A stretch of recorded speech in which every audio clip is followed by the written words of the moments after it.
سائم بھی افتخار صاحب کے ساتھ مسجد سے باہر نکل آیا۔ وہ گھر کی گلی میں ابھی داخل ہی ہوئے تھے کہ بچوں کے ایک جھنڈ نے انہیں گھیر لیا۔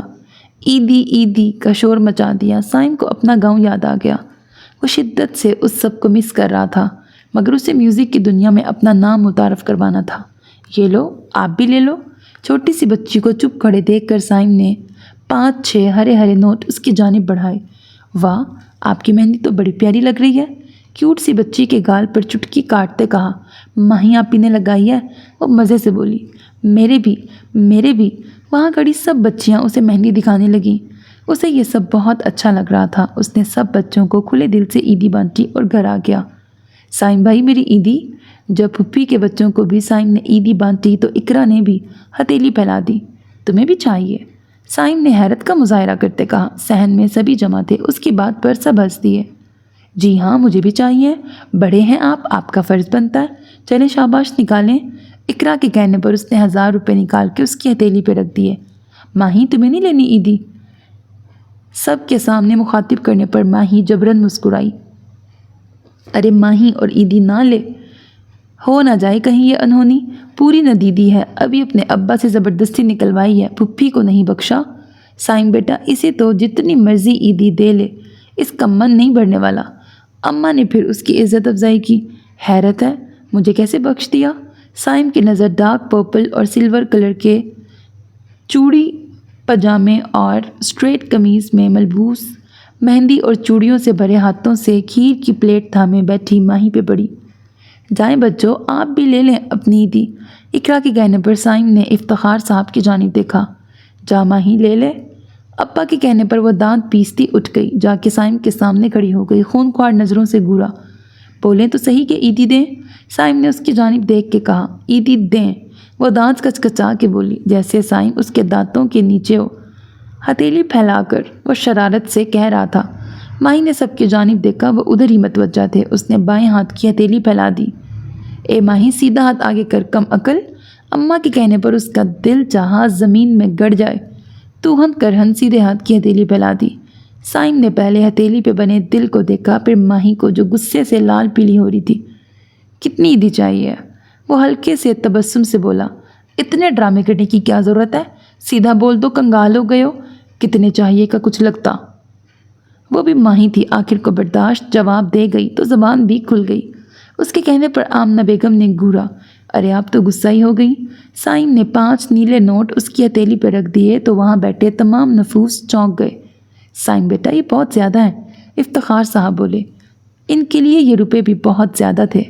سائم افورڈ کر سکتا تھا، تنہا تھا، اتنا بڑا انسٹیٹیوٹ تھا، مگر وہ افورڈ نہیں کر سکتے تھے۔ خالو کہاں سے آتا ہے؟ ویسے بھی ماہی میری کزن بھی ہے، پھر اسٹوڈنٹ بھی، اور اب عنقریب میری امپلائی بھی بننے والی ہے، تو اتنا تو بنتا ہے۔ اس کے کہنے پر افتخار صاحب تو مطمئن ہو گئے، جبکہ ماہی اس کے امپلائی کہنے پر حیرت سے اسے دیکھنے لگی، جو اب مکمل انجان بن چکا تھا۔ پھر شام کو وہ اپنے گاؤں کے لیے نکل گیا، عید کے تیسرے دن واپس آنے کا کہہ کر۔ عید کے دن پلک جھپک کے گزر گئے۔ سائم آیا اور اپنا سامان لے کر چلا بھی گیا۔ ماہی پڑوس میں گئی تھی۔ سائم نے لاشعوری طور پر اس کا انتظار کیا، مگر پھر واپس آ گیا۔ افتخار صاحب کے گھر سے 8-پون گھنٹے کی مسافت پر اس کا انسٹیٹیوٹ تھا، جس کے ساتھ ایک ڈپارٹمنٹ تھا جو سائم اور اس کے 3 دوست شیئر کرتے تھے۔ ان کا ایک میوزیکل بینڈ ہے، اسپریڈنگ تھرلز، جس میں اس کا دوست اون ڈرم بجاتا ہے، شازل سنگنگ کرتا ہے، مانی بانسری اور اکثر وائلن بھی بجا لیتا ہے۔ سائم بھی وائلن بجاتا ہے۔ ان کا انسٹیٹیوٹ تقریباً 1.5 سال سے یہاں قائم ہے۔ اون کے علاوہ مانی، شازل اور سائم یہاں اسٹوڈنٹس کو اپنے اپنے ہنر کی کلاسز دیتے ہیں۔ 4 فلور پر مشتمل یہ عمارت اندر سے ایک میوزیکل انسٹیٹیوٹ کا مکمل روپ دیتی ہے، جہاں ویل فرنشڈ کلاسز ہیں، موسیقی کے تمام آلات ہیں۔ فرسٹ فلور پر انٹرنس کے بعد ریسیپشن ہے، پھر اسٹوڈنٹ کاؤنٹر ہے، اس کے بعد سیکنڈ فلور وائلن کی کلاسز پر مشتمل، اور تھرڈ سر تال کے شوقینوں کے لیے، اور 4تھ فلور پر کمپیوٹر کلاسز ہوتی ہیں، جہاں اسٹوڈنٹس کو ٹیسٹ دیے جاتے ہیں، کمپیوٹر پر اپنے صحیح میوزک کے ڈاکیومنٹس تیار کرنے ہوتے ہیں۔ یہ ادارہ ہر طرح سے قابل تعریف تھا۔ یہاں پر ایک سویپر تھا اور ایک لڑکا باہر کے کام کاج کو، اس کے علاوہ 3 گرلز تھیں، ایک ریسیپشن لیڈی، دوسری اسٹوڈنٹ نوٹس کاؤنٹر پہ ہوتی اور تیسری ٹیسٹ ارینجمنٹس کے لیے۔ ماہی کو بھی یہاں test arrangement, notes typing, students data collection اور ان کا منتھلی ویکلی رزلٹ بنانے کو بلایا گیا۔ اے سس لڑکی، اب آ بھی جا، بچہ بیچارہ کب سے تیرا انتظار کر رہا ہے۔ اماں نے کوئی تیسری آواز لگائی تو وہ نیچے آئی۔ چلو جلدی کرو، اتنی دیر کروا دی۔ ماہی سائم سے پہلے باہر نکل گئی، جیسے اتنی دیر اس نے کروائی ہو۔ آمنہ بیگم خفیف سی اس کو پیار دینے لگی۔ وہ باہر آ گیا جہاں ماہی ہیلمٹ پہنے اپنی اسکوٹی سٹارٹ کر رہی تھی۔ او مائی گاڈ! سائم نے بے اختیار اپنی بائک کے ہینڈل کو تھام لیا۔ یا اللہ، اب تو ہی میرا محافظ ہے، اس نے آسمان کی طرف ہاتھ بلند کیے کہا۔ چلیں سر جی، ماہی کی چلاتی آواز گونجی تو وہ جھرجھری لے کے رہ گیا۔ اب ماہی کی اسکوٹی اور اس کی بائک ایک دوسرے کی رفتار کا مقابلہ کرتی آگے پیچھے تنگ گلیوں سے نکل کر کھلی سڑکوں پہ آ گئیں۔ اچانک ماہی نے اپنی اسکوٹی روکی اور ہیلمٹ اتارا، پھر اپنا تھیلا نما بیگ لے کے اس کی جانب چلنے لگی جہاں تھوڑی اونچی جگہ پر بے شمار کبوتر بیٹھے تھے۔ سائم بھی ہیلمٹ اتار کر اس کی کارکردگی دیکھنے لگا۔ اس نے بیگ سے شاپر نکالا اور پھر اس میں سے دانے نکال کے کبوتروں کو ڈالنے لگی۔ اس کے آواز لگانے سے اور بھی کبوتر وہاں جمع ہونے لگے۔ میرون پٹیالہ شلوار اور دوپٹے میں، سفید گول دامن، چھوٹی قمیض میں وہ ان کبوتروں کی ہی ساتھی لگ رہی تھی۔ سائم سینے پر ہاتھ لپیٹے یہ منظر دیکھنے لگا۔ زندگی اس لڑکی کے اندر سانسیں لیتی تھی، زندہ دل، بے پرواہ، دوسرے معنوں میں من موجی تھی وہ۔ آخر کو 10 منٹ بعد وہ واپس آئی اور سائم سے کچھ کہے بنا ہی اسکوٹی پہ بیٹھی اور چل دی۔ سائم پہلے تو گھبرا گیا تھا کہ اس کو اسکوٹی چلانی آتی بھی ہے، یہ نہ ہو کہ کہیں ٹھوک دے اور ایک نئی مصیبت اس کے گلے پڑ جائے، مگر نہیں، وہ بہت اچھی اسکوٹی چلاتی تھی، اسے ماننا پڑا۔ ہائے اللہ، ایتا بہت سونا ہے، بریکٹ یہ تو بہت حسین ہے، ماہی نے تعریف کرتے کہا۔ تھینکس، سائم اس کے ساتھ اندر داخل ہوتا بولا۔ انسٹیٹیوٹ کو حسین کہا ہے، تمہیں نہیں؟ تھینکس، آخر میں اس کی نقل اتار کے بولی اور اس سے پہلے اندر چلی گئی۔ سائم حونک بنا کھڑا رہ گیا۔ وہ فرسٹ فلور کا جائزہ لے کے اوپر جانے لگی جب سائم اس کے پیچھے آیا۔ ماہی آرام سے، تحمل سے دیکھ لو، یہ ہارڈ ووڈ کا فرش ہے، تم پھسل نہ جاؤ۔ سائم نے اسے اچھل کر سیڑھیاں چڑھتے دیکھ کے کہا۔ ماہی کوئی بچی نہیں ہے جو پھسل یہ اکٹھے 3 سیڑھیاں پھلانگتے ماہی پھسلی اور سیڑھیوں سے لڑکنے کے بجائے سائم کے بازوؤں میں لڑک گئی۔ چونکہ وہ اس کے پیچھے تھا تبھی بر وقت سنبھال لیا۔ سائم اس کے تاثرات بھی نہ دیکھ سکا، نہ اسٹار پلس کے ڈراموں کی طرح بیک گراؤنڈ میں کوئی میوزک بجا تھا۔ البتہ شازل ٹپک گیا تھا، اس نے گلا کھنکارا۔ ماہی نے سائم کو اتنی زور سے دور دھکیلا بیچارہ گر ہی جاتا جو شازل نہ تھام لیتا۔ سائم نے اسے گھور کے دیکھا۔ ماہی نے مطلق پرواہ نہ کی اور دونوں کو حیران چھوڑ کے 2nd فلور کا جائزہ لینے لگی۔ یہ پٹاخہ ہے تیری کزن، شازل نے ہنس کے کہا۔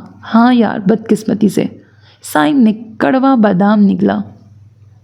کیا یار، اتنی کیوٹ تو ہے اور سٹائل تو فدا کر دینے والا ہے۔ شازل کی نظریں ماہی پہ جم گئیں جو وہاں پڑے وائلن اٹھا کر دیکھ رہی تھی۔ او ہیلو، کزن ہے میری، اسی لیے احتیاط سے، دوبارہ کہنا نہ پڑے، سائم نے سنجیدگی سے کہا تو شازل ہنس پڑا۔ اوہ ڈوڈ، آئی ایم جسٹ کڈنگ، یار میں مذاق کر رہا ہوں۔ ماہی، اسٹوڈنٹ آنے والے ہیں، تم نے پورے انسٹیٹیوٹ کا معائنہ کر لیا ہوگا، اب فاریہ کے ساتھ لگ جاؤ، یہ تمہیں گائیڈ کر دے گی۔ سائم نے 2nd فلور پہ بنے اسٹاف روم میں ٹانگیں پھیلائے بیٹھی سورج مکھی کے بھنے بیج کھاتی ماہی سے کہا۔ ہائے اللہ، ماہی کام کیسے کر لے، ماہی کو بھوک لگی ہے۔ اس کو اپنی بات کہہ کر جاتا دیکھ ماہی ہڑبڑا کر الٹی سیدھی جوتی پہن کر ہی اس کے پیچھے دوڑی۔ سائم نے پہلے اس کی شکل کو غصے سے تکا، پھر پیروں کو، پھر ماہی کی شکل کو۔ وہ جلدی سے نیچے بیٹھ کر جوتی پھنسانے لگی۔ آتے جاتے اسٹوڈنٹ ایک لڑکی کو سر کے پاؤں میں بیٹھا دیکھ کے حیران ہوتے گزر رہے تھے۔ سائم نے اپنے ہی سر پر غصے میں تھپڑ مارا۔ اب اسے تو کچھ کہنے سے رہا۔ ہاں تو میں کہہ رہی تھی کہ، ماہی اٹھتے ساتھ پھر سے بولنا شروع ہو گئی، تمہاری بھوک میرا مسئلہ نہیں ہے، تم یہاں کام کرنے آئی ہو، آئی سمجھ؟ اب جاؤ اور اپنے کام پہ لگو۔ وہ سختی سے بول کے سیڑھیاں اترنے لگا۔ تیری تو دل چاہ رہا ہے یہی جوتا؟ ماہی نے غصہ پیر سے نکالا اور سیڑھیوں سے نچلی سیڑھیاں اترتے سائم کو دیکھا۔ اس لنگور کے 2.5 من کے سر میں دے ماروں۔ یہ قسمت خراب غصہ ہاتھ سے چھوٹا اور سائم کے سر پہ بجا۔ ہائے اللہ، آج تو گئی ماہی۔ ماہی سیڑھیوں پر ہی دبک کے بیٹھ گئی۔ یہ لڑکی اب نہیں بچے گی۔ سائم کو اب اس کی بچکانہ حرکتوں پہ طیش آنے لگا۔ ویسے بھی وہ کام کے معاملے میں بہت سنجیدہ انسان تھا۔ اس نے غصہ اٹھایا اور سیڑھیاں چڑھنے لگا۔ قدموں کی چاپ قریب آ رہی تھی۔ ماہی نے ایک آنکھ کھول کے سائم کو دیکھا۔ وہ خون خوار تیور لیے اس کی طرف ہی بڑھ رہا تھا۔ ہائے اللہ جی! ماہی دوسرا غصہ ہاتھ میں ہی پکڑ کے اوپر دوڑ پڑی۔ سٹاف روم میں کام کرتی فاریہ کے پیچھے ہو لی۔ سائم اندر آیا۔ اس کے ہاتھ میں اب بھی ماہی کا غصہ تھا۔ فاریہ حیران کھڑی کبھی باس کو تو کبھی اس لڑکی کو دیکھتی جو اسے شانوں سے تھام کر پیچھے چھپ رہی تھی۔ ماہی سامنے آؤ! وہ دھاڑا۔ دیکھیں سائم سر، میں بھی تو روز اماں کے اتنے جوتے کھاتی ہوں، آپ نے میرا ایک جوتا کھا لیا تو کون سی آفت آ گئی؟ ہاں نہیں تو؟ اس نے اپنی بات پر سائم کے چہرے پہ پھیلتے غصے کو دیکھتے بمشکل اپنا ہاں نہیں تو مکمل کیا۔ فاریہ کی ہنسی چھوٹ گئی۔ سائم دونوں کو گھور کر باہر نکل گیا۔ اسٹوڈنٹس اس کا ویٹ کر رہے تھے۔ وہ اپنے وقت سے 10 منٹ لیٹ ہو گیا تھا۔ ہاں شکر۔ اس کے جاتے ہی ماہی نے ہاتھ میں پکڑا جوتا چھوڑا اور ٹھنڈی سانس خارج کرتی کرسی پہ ڈھیر ہو گئی۔ فاریہ ابھی تک ہنس رہی تھی۔ یو آر سو فنی پلس کیوٹ، فاریہ نے اس کے گال کھینچتے کہا۔ فاریہ کہ ماہی کہاں ہے اور ان 2 گھنٹوں میں کیا سیکھا ہے اس نے؟ جلدی بتاؤ۔ سائم کے لہجے میں مالکوں والا روب تھا۔ وہ سر، فاریہ گھبرا گئی۔ آگے بھی کچھ بولیں گی آپ؟ سائم نے سنجیدگی سے کہا۔ سر ماہی کو بھوک لگ رہی تھی، وہ خود ہی باہر نکل گئی۔ فاریہ نے جلدی سے کہا کہ کہیں پھر نہ اٹک جائے۔ اف، ایک تو یہ لڑکی عذاب ہے۔ وہ بڑبڑاتا ہوا نیچے اترنے لگا۔ اپنی بائک سٹارٹ کی اور آس پاس کی دکانوں پر اسے تلاش کرنے لگا۔ بالآخر وہ اسے ایک دکان پر نظر آ ہی گئی۔ انداز سے ہی پتہ چل رہا تھا کہ بحث کر رہی ہے۔ وہ پاس پہنچا تو دیکھا اس کے ہاتھ میں ایک ہاف رول بسکٹ تھا اور وہ دکاندار سے کہہ رہی تھی، میں نے کہہ دیا 17 روپے سے 1 روپے اوپر نہیں دوں گی، ہاں نہیں تو۔ ماہی نے 10 کے نوٹ اور 7 روپے سکوں کی صورت دکاندار کے حوالے کیے۔ باجی میں نے کہا نا آپ سے 20 روپے۔ دکاندار بھی اپنی ضد پہ اڑا تھا اور ماہی بھی۔ سائم کھڑا سلگ رہا تھا۔ 5 منٹ میں اس نے کلاس سٹارٹ کرنی تھی۔ ارے باجی کے لگتے کچھ، سفید بال تمہارے سر پر اور 3 روپے کے لیے بحث کیے جا رہے ہو؟ خدا کا خوف کرو چچا، قبر میں ٹانگیں لٹک رہی ہیں اور کرپشن کر رہے ہو، ماہی نے تڑک کے کہا۔ سائم تل ملا کے رہ گیا۔ اچھا بھائی صاحب یہ لیں۔ سائم نے پیسے دکاندار کو پکڑائے اور اسے بازو سے گھسیٹتا لے جانے لگا۔ او پیسے! وہ پیچھے مڑ کے دکاندار کو دیکھنے لگی جو بتیسی نکال رہا تھا۔ تجھے ہضم نہ ہو گنجے، وہ چلائی۔ باجی اللہ کے واسطے کچھ دے دو۔ سائم نے اسے بائک کے پاس لا کے چھوڑا تو چھوٹا سا بچہ پھٹے کپڑوں میں ملبوس اس کے پاس آ کھڑا ہوا۔ ہائے اللہ باجی صدقے جائے۔ ماہی نے 100 روپے نکال کے اس بچے کے حوالے کیے تو سائم بے ہوش ہوتے ہوتے بچا۔ یا اللہ، یہ لڑکی تو ریاضی کا مشکل ترین سوال بنتی جا رہی ہے۔ ماہی اس بچے کے ہاتھ پکڑ کر نیچے بیٹھ گئی۔ اس سے کچھ بات کر رہی تھی جب سائم نے اسے بازو سے پکڑ کے کھڑا کیا۔ اسکوٹی سنبھالو اپنی، اس سے پہلے کہ میرا دماغ الٹ جائے، سائم غصے سے بولا۔ دماغ ہوگا تو الٹے گا۔ کہا پیتا بھوک لگی ہے، خود ہی بولا تھا تمہارا مسئلہ ہے تو میں اپنا مسئلہ خود حل کر سکتی ہوں، ہاں نہیں تو؟ وہ بھی دو بدو بولی۔ ماہی، سائم دھاڑا۔ اچھا چیخ کیوں رہے ہو؟ جا رہی ہوں۔ ماہی فوراً اپنی اسکوٹی کی جانب بھاگی۔ میں ہمیشہ ہی ایسے کپڑے پہنتی ہوں، آج کچھ ہٹ کے پہنوں گی، آج کچھ ہٹ کے پہنوں تو بات بنے۔ چل اقرا اپنا کالا فراک لے آ، ماہی نے لائٹ پنک کلر کی قمیض پلنگ پہ پھینکتے کہا۔ بس میری نئی فراک پہ نظر تھی، اپنا سوٹ دیا تھا مجھے عید پہ۔ اقرا نے آنکھیں نکالی۔ پیاری بہن نہیں ہے، دے دینا۔ عید پارٹی رکھی سائم نے ہوٹل میں، تیری بچو ان کپڑوں میں جاتی اچھی لگے گی بھلا؟ لاتی ہوں۔ اقرا اس کی ڈرامے بازیاں دیکھ کے باہر نکل گئی۔ سائم اسے پک کرنے آیا۔ بلیک کلر کے فراک میں وہ واقعی ہی منفرد دکھ رہی تھی۔ وہ خود بھی بلیک پینٹ شرٹ میں ملبوس تھا۔ اس نے اپنی چھوٹی سی کار ایک بہترین ہوٹل کے سامنے روک دی۔ ماہی کی جانب کا دروازہ کھولا تو وہ اسے گھورتی ہوئی ہوٹل میں گھس گئی جہاں سب پہلے سے ہی موجود تھے۔ شازل، اون، مانی، فاریہ اور 2 لیڈیز اور بھی تھیں اور وہ دونوں بھی اسی ٹیبل پہ آ بیٹھے۔ سب خوش گپیوں میں مصروف تھے۔ سب سے زیادہ ماہی کی زبان چل رہی تھی۔ یہاں تک کہ لنچ سرو کر دینے پر بھی خاموش نہ ہوئی۔ وہ فاریہ کو اپنی نوکری حاصل کرنے کی داستان ایسے سنا رہی تھی جیسے سندھ فتح کر لیا ہو۔ پھر کیا ہونا تھا؟ اماں ابا کی رج رج کے فائٹنگ ہوئی۔ اماں نے اپنی زبان کے جوہر دکھائے۔ پتہ ہے ابا کو کیا کہا؟ ہم پٹھان ہیں اور پٹھان بہت غیرت مند ہوتے ہیں، کچرا اٹھا لیں گے، موچی بن جائیں گے، ریڑھی لگا لیں گے، دودھ بیچ لیں گے، مگر بیٹی کی کمائی نہیں کھائیں گے، ہاں نہیں تو۔ اس نے ہاتھ ہلا ہلا کے اماں کی نقل اتارتے کہا۔ سائم نے اسے گھور کے دیکھا۔ وہ سکون سے کھانے والوں میں سے تھا، مگر پچھلے 20 منٹ میں یہ لڑکی 1 سیکنڈ کو چپ نہ ہوئی تھی۔ ابا نے کہا تم لوگ بس ریڑھیاں لگا سکتے ہو، دودھ بیچ سکتے ہو، میری بیٹی تو افسرنی بنے گی، ہاں نہیں تو۔ اس نے گردن اکڑائی۔ ہاں بنے گی افسرنی، انٹرفیل۔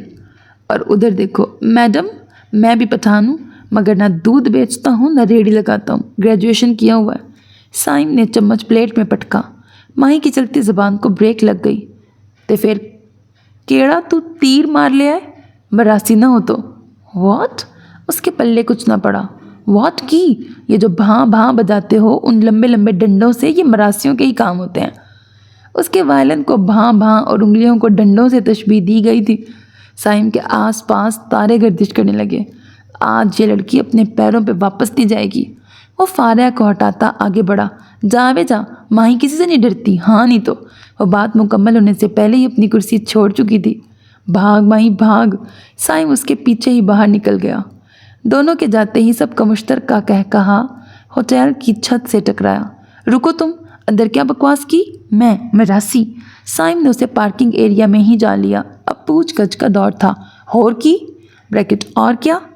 ماہی نے مطمئن انداز میں کہا۔ تمہاری شکایت لگانی پڑے گی خالہ کو، تم لاتوں کی بھوتوں باتوں سے نہیں مانو گی، ان کی جوتیاں ہی اب تمہیں سمجھائیں گی۔ سائم نے اسے کار میں دھکیلتے دھمکی سے نوازا۔ وہ نوٹ کر رہا تھا کہ ماہی کا موڈ کچھ آف ہے۔ دل چاہ رہا تھا کہ اس سے پوچھ لے، مگر جب اسے اچھے بچوں کی طرح کام میں مصروف دیکھتا تو سوچتا اچھا ہے، کم از کم اس بہانے کچھ کام تو سیکھے گی۔ ماہی جو سیکنڈ لاسٹ ٹیسٹ تھا سیکشن A کا، اس کی فائلز نکال کے لاؤ۔ اس نے کلاس آف کر کے اسٹاف روم میں بیٹھتے حکم صادر کیا۔ خلاف توقع وہ چپ چاپ کمپیوٹر چھوڑ کر اٹھ گئی۔ یا الہی، خیر لگتا ہے کل خالہ سے زیادہ ہی ڈانٹ پڑ گئی ہے اسے۔ خیر ڈانٹ کم، جوتے زیادہ پڑے ہوں گے، اس نے دل میں سوچا۔ بیٹھے ہوئے ہیں نواب صاحب دلہا بن کے، نظر نہیں آ رہا کہ اتنی کاپیاں اٹھائی ہیں، کچھ مدد ہی کر دوں۔ ماہی نے بولتے ساتھ فائل سائم کی گود میں ڈھیر کر دی۔ وہ بیچارہ دب کے رہ گیا۔ یہ کون سا طریقہ ہے؟ اور یہ اتنی ساری ایک سیکشن کی، ہاؤ از اٹ پاسبل؟ سائم نے فائلز اپنی گود سے اٹھا کے ٹیبل پہ رکھتے کہا، خود جا کے لے لو، مجھے یہی ملی ہیں۔ وہ بیزار سی بولتی دوبارہ اپنے سابقہ کام میں مصروف ہو گئی۔ ماہی یار ناراض ہو؟ سائم کو کہاں عادت تھی اسے بیزار یا خاموش دیکھنے کی۔ میں نے خالہ کو تمہاری شکایت نہیں لگانی تھی، بس وہ تمہارا مراسی کہنا برا لگ گیا تھا۔